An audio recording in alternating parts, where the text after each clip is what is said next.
Greetings, my scattered brothers and sisters in the Lord. Trust you know the Lord is with you wherever you find yourself scattered today, and that you know that His presence with you is more than enough for whatever you might face today.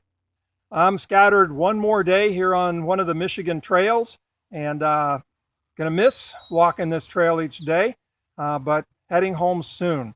Our psalm today is Psalm number 20. May the Lord answer you in the day of trouble. May the name of the God of Jacob protect you. May He send you help from the sanctuary and give you support from Zion. May He remember all your offerings and regard with favor your burnt sacrifices. May He grant you your heart's desire and fulfill all your plans. May we shout for joy over your salvation, and in the name of our God set up our banners. May the Lord fulfill all your petitions. Now I know that the Lord saves His anointed. He will answer him from His holy heaven with the saving might of His right hand. Some trust in chariots and some in horses, but we trust in the name of the Lord our God. They collapse and fall, but we rise and stand upright. O Lord, save the King. May He answer us when we call. It's a beautiful psalm. It's the kind of psalm that we pray for each other often. May the Lord be with you in your day of trouble. May the Lord answer you when you cry out. May the Lord bring to fruition your desires. May the Lord grant you everything that you're hoping for. And then we'll remind each other, hey, some trust in chariots and horses, but our trust, our hope, our salvation is in the name of the Lord our God. So we'll pray that way for each other. It's a wonderful way to pray for each other. We'll even pray that way for ourselves. God, help me in this day of trouble. God, fulfill my heart's desires. God, hear my petitions and bring to fulfillment. And so we'll pray this way for ourselves and for each other. And that's a wonderful way to pray. You know, God, be with so-and-so in their day of trouble. God, grant them their heart's desires. God, hear their petitions and answer them. And then remind them that their strength comes from you and no place else. Wonderful prayer for each other. But as I look at the psalm closely, the one that's actually being prayed for is the king. And so it would be the line of David. And so, Lord, be with the king in his day of trouble. Lord, when the king cries out to you, hear his petitions. Lord, the plans that are in the king's heart, bring them to fulfillment. Grant the king his heart's desires. And Lord, remind the king that his strength comes from you, not from his chariots and horses.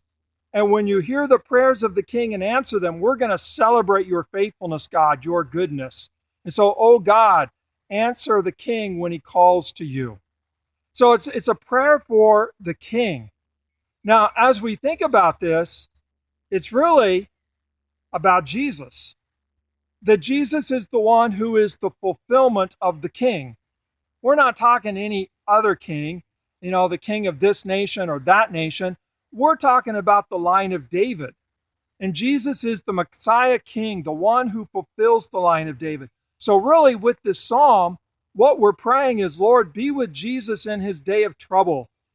God, answer Jesus when he cries out to you. God, hear the petitions of Jesus. Hear the desires of Jesus' heart and bring them to fulfillment. May Jesus always remember that his strength comes from you, not from horses and chariots. Now that begins to flip how I pray. Now, instead of me praying for you that God would grant you the desires of your heart, the question is, what is Jesus' desire for you? God, grant King Jesus his desires for you. See, Jesus is at the right hand of the Father making intercession for every single one of us.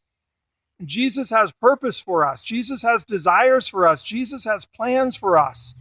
And so what we're doing when we pray this prayer is we're really praying, oh God, hear the prayers of Jesus. Grant Jesus his desires for what he wants to see happen in my life, in your life.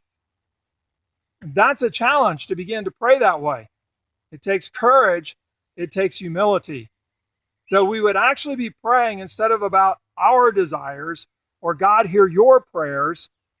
We'd actually be praying, God, what does Jesus want to do in my life?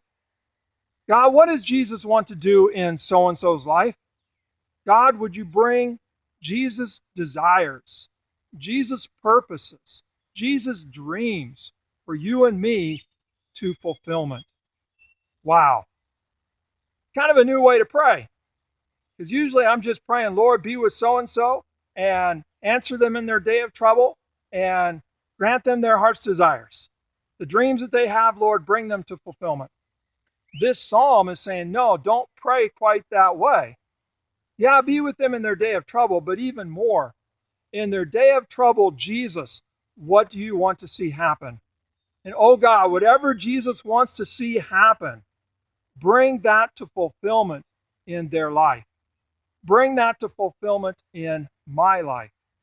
So wherever you find yourself scattered today, that's a challenge for us, to pray to God that God would grant the petitions of Jesus, the request of Jesus, the desires of Jesus for your life and my life. God, whatever Jesus wants to get done in me and through me, oh God, answer Jesus' prayer and bring that about in my life. So, wherever you find yourself scattered today, as you pray for yourself, as you pray for me, as you pray for each other, may our prayer be, God, whatever Jesus wants to get done, hear his prayer and bring it about. God bless. Have a God-answered prayer day where it's all about what Jesus wants done. God bless.